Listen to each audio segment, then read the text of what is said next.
Hello, welcome to the When I Have Spare Time podcast. My name is Frank, and I'm sitting here in a dimly lit room to enhance the mood of, well, nothing actually. I'm still laughing at Joe Biden falling up the stairs as he was getting back on Air Force One. Um, it's like he he stumbled and he got up, then he kind of fell again. Then he got up, then he kind of fell to his knees. um, who was that? God, Jimmy Carter. He was known for like falling, but like he was just clumsy. Jimmy was just a clumsy guy. Like Joe Biden has a problem. I don't know. Like I'm not a doctor, but um, there's something wrong. When he gives speeches, he sounds incoherent. They don't let him answer questions. He hasn't had a press conference. Um, he just sounds out of it. So, but whatever. I didn't vote for him, so I don't care. But I do enjoy laughing at him. As far as I'm concerned, he's not my president. So I don't even listen to what he says. I just know he's like incoherent because there's like 1,000 YouTube channels that when he gives a speech, there's just like all these videos making fun of him and like showing highlights of him like not being able to talk. And of course, since last week when he or a few days ago when he fell, there's a once again thousands of videos going, this guy isn't fit to be president. But once again, I didn't vote for him, not my president. But I was correct when I said if he was president, we're gonna go to war within like the first month of him being president, and I was right. I called that way back, so I want to pat myself on the back again. But anyway, other than him, he's just an old man. So, I would like it if he would step down and just let Kamala Harris be president because I think that's what's the real, the like what's really going on is Kamala Harris is really the president, but like we might as well just make it official because this is a joke because basically I don't know who his handlers are, but his assistants, his advisors, all of them are actually running the country, and Kamala Harris. And I'd rather have Kamala Harris be the face of the country because at least she's young enough and can walk around. Have her be the face of the country instead of Biden because other countries are making fun of him. It just makes America look bad, you know. At least when Trump was president, like people didn't mess with America, because he was a good president. So, but hey, it is what it is. The not the main, the mainstream media got what they wanted. They wanted Biden in office. I'm not sure why. I don't know, but anyway, and this is what it's led to.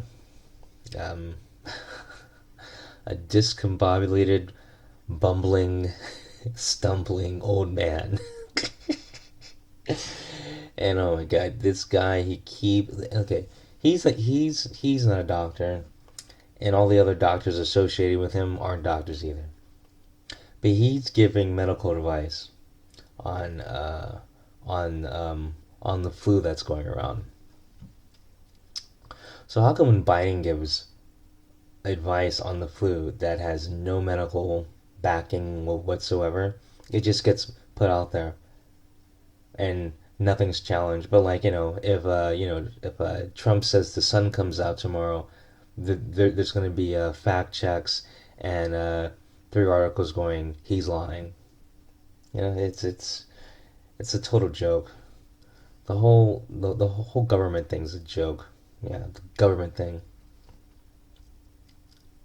Just mainstream media in general, like government, Hollywood. Yeah, Hollywood's another thing that's retarded. Um, yeah, like with like God, I saw it a couple of days ago, and once again, all of these podcasts come out, um, like weeks later. The main reason why I'm doing it now is because I need for the topics to actually die down so they don't get searched. Because if the wrong people find these podcasts, they'll probably report them. Because there's just been a hash of like mainstream media attacking channels. So now I'm using the fact that I actually do post the videos later to my advantage. And also, I'm the only one who listens, so like I don't care if they're part of the algorithm or not. I use these videos, these podcasts, so when I'm working out, I have something to listen to. Because actually, I find myself very entertaining. This is great content. Have by now over 300 podcasts, and most of them are funny. So, and also check out the best of When I Have Spare Time podcast playlist. Season three is I haven't started uploading season three, but I have the 20 shows picked that I'm gonna add to the best of podcast list. Where right now there's 40 shows in the When I Have Spare Time podcast, but the best of list, sorry, the best of When I Have Spare Time podcast. I have 20 shows from the first season, 20 shows from the second season, and then I'm gonna upload the 20 shows from the third season pretty soon. And then after I upload those 20 shows, I'll officially start this season 6 of the When I Have Spare Time podcast. This is part of season 6, which so you probably won't hear this for another couple weeks. But anyway, uh, Zack Snyder, he was on the Geeks and Gamers podcast during a live stream where they were raising money for suicide prevention because Zack Snyder's stepdaughter, ended her life because, well, there are several reasons why people end their life, but obviously she didn't have family support. So, I blame Zack Snyder for his stepdaughter's tragedy. So that's on him. But anyway, Zack Snyder had the nerve when he went on the charity live stream. He denounced everyone who was on the live stream with him.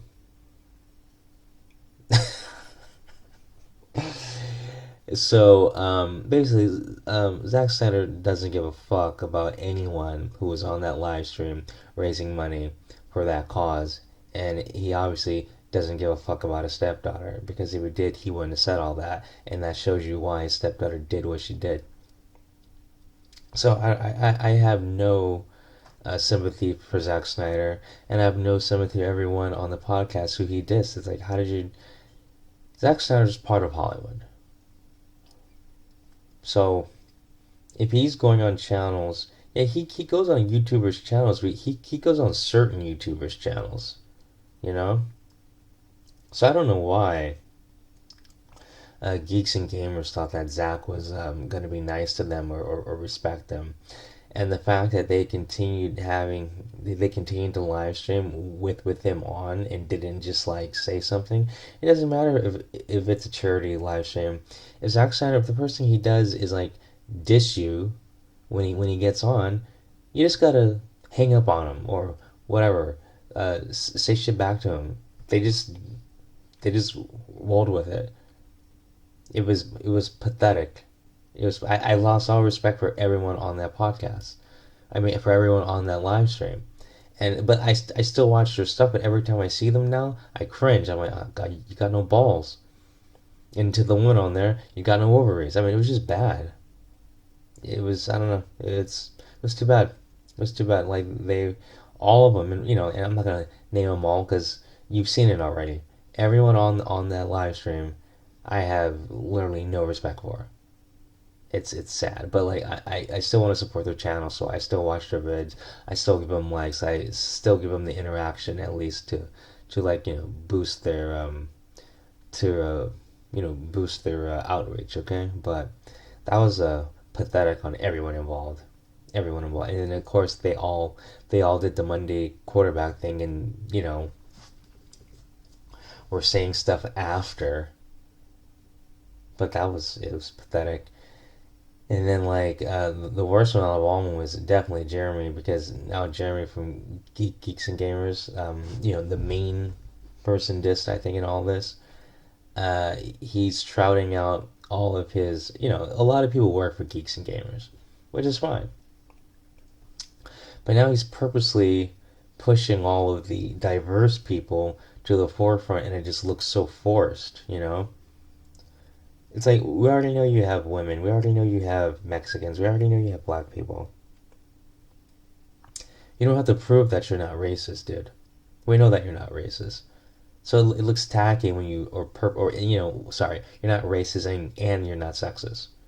We know that. Everyone knows that. You don't have to prove it. By trying to prove it, it just looks really weird. You know? You don't have to prove it, man. Like, it's pretty, like, people tell you who they are by their actions. You've done nothing. I mean, everyone involved in that live stream. I follow all these people. None of them have done anything that would make anyone else think that they are sexist or racist. Because certain stuff you can't hide. You can't hide that. You know, like, if you're racist and like you're trying to hide it, you're gonna slip up. You're gonna say something because you know it's hard to be fake all the time. Um, so I don't know what to say, but like, no, but like, if those people, if the people you're trying to push, it's, yeah, it's great they're getting extra exposure, but it's just obvious why they're getting the exposure though. So like, you know, if there's a different reason behind it and it's a coincidence and you just happen to go, oh hey, we want this person who's affiliated with Geeks and Gamers to be in the forefront, just because, fine. But if you're doing it to prove a point, which that's what it looks like, because I don't know why you're doing it now. You've had these people on your staff, a few of them, for a couple of years. Now they're just being put in the forefront. You don't have to prove anything, dude. All of you. We know none of you are racist or sexist. I'm talking to everyone involved in that live stream. And it's funny because in the live stream there was, blacks, whites, Mexicans, like, women, gay people, straight people, like, it was very diverse. Like, so I don't know. It's just like, people who don't like you are gonna call you names that are going to trigger other people, so they don't actually do the research.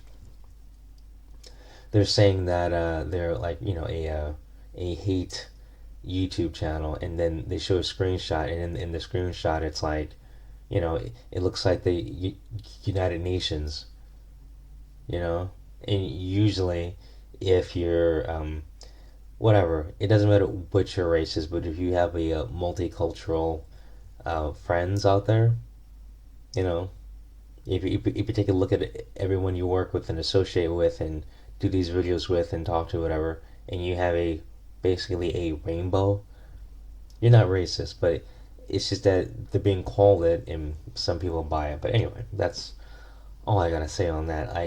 Gotta love YouTube drama. And is it even drama? I mean, it's just like bold-faced lies, but it's like, the people who don't like you aren't going to believe anything you say and are just going to believe the lies anyway. So it's like, there's no point in defending yourself. I mean, that's just how it is. Like, the people who like you are gonna believe the facts, and the people who don't like you are just gonna believe whatever it is to put you in a negative light. So it's like a no-win situation. But hey, you have every right to defend yourself, but you don't have to throw out other human beings as evidence of you not being racist. And trust me, I know none of them are racist because I'm racist. Trust me. There's a big difference. It's a big difference between my content and their content.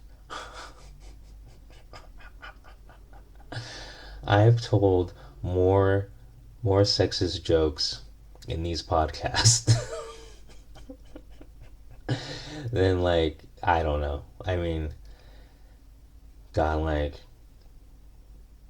how many stars are in the sky? That's how many sexist jokes I've told on this podcast.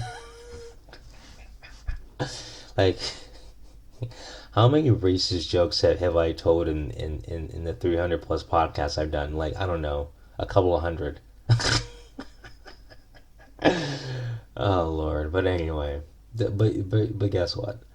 You know what? I'm being real, and I'm unapologetically just honest, and I speak my mind. Anyway, y'all have a good one. I'll talk to you later.